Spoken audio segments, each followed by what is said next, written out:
Praise the Lord, hallelujah. सभी मसीह भाई बहनों को जय मसीह की स्वागत करते हैं आज के नए वीडियो में। परमेश्वर के इन सामर्थी वचनों को आप जरूर अपने जीवन में ग्रहण करें ताकि परमेश्वर आपके जीवन को आशीषित करे, फलवंत करे और आप विश्वास में बढ़ें और आपकी खोई हुई वो सामर्थ्य, खोई हुई वो आशीष आपके जीवन में प्राप्त होने पाए। तो आज हम इसी विषय में बात करेंगे। परमेश्वर का वह सामर्थ आपको जरूर छुएगा और ब्लेस करेगा। हालेलुया। चलेंगे वचन की ओर। इब्रानियों 11 का 1 वचन पढ़ेंगे। इब्रानियों 11 का 1। अब विश्वास आशा की हुई वस्तुओं का निश्चय और अनदेखी वस्तुओं का प्रमाण है। अविश्वास या विश्वास यानी विश्वास आशा की हुई वस्तुओं का निश्चय और अनदेखी वस्तुओं का क्या होता है? प्रमाण होता है। इब्रानियों 11 का 2 वचन है। क्योंकि इसी के विषय में प्राचीन की इच्छा गवाही दी गई है। क्योंकि इसी के विषय में प्राचीनों ने क्या किया था?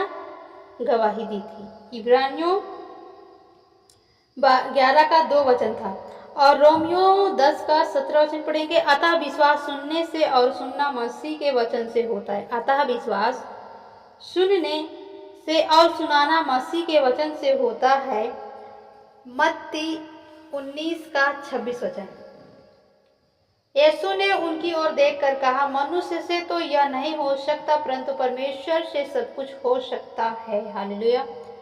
क्या चीज? मनुष्य से नहीं हो सकता। क्या नहीं हो सकता? मनुष्य क्या किसी को चंगा कर सकता है? मनुष्य क्या किसी को जीवन दे सकता है? नहीं, यह मनुष्य से नहीं हो सकता, परंतु परमेश्वर से सब कुछ हो सकता है। यदि हम ईमानदारी से सच्चाई में स्थिर रहकर परमेश्वर के भय यानी परमेश्वर का भय मानते हुए उसके साथ बने रहें, तो हम अपने जीवन के टेढ़े मेढ़े रास्तों को सीधा व सरल होते हुए देखेंगे। आमीन। ये बात सत्य है। जब हम ईमानदारी से सच्चाई से स्थिर रहकर परमेश्वर के वचन में चलते हैं तो हम अपने जीवन में बड़ी से बड़ी रुकावटों को दूर होते हुए देखते हैं, बड़ी से बड़ी आशीषों को आते हुए देखते हैं। क्यों?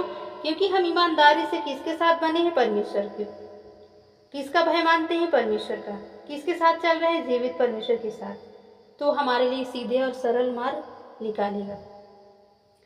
दानियल की पत्री में पढ़ेंगे। दानियल 4 का 34 वचन है।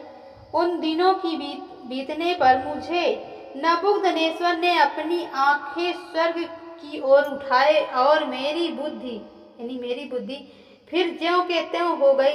तब मैंने परम प्रधान को धन्य कहा और जो सदा जीवित है उसकी स्तुति और महिमा यह कहकर करने लगा, उसकी प्रभुता सदा की है और उसका राज पीढ़ी से पीढ़ी तक बना रहने वाला है। किसने कहा? जैसे हम देखते हैं कि नबूकदनेस्वर ने अपनी आंख स्वर्ग की ओर उठाई और आप क्या बोला? स्वर्ग की ओर उठाया और मेरी बुद्धि फिर ज्यों का त्यों हो गई। मेरी बुद्धि।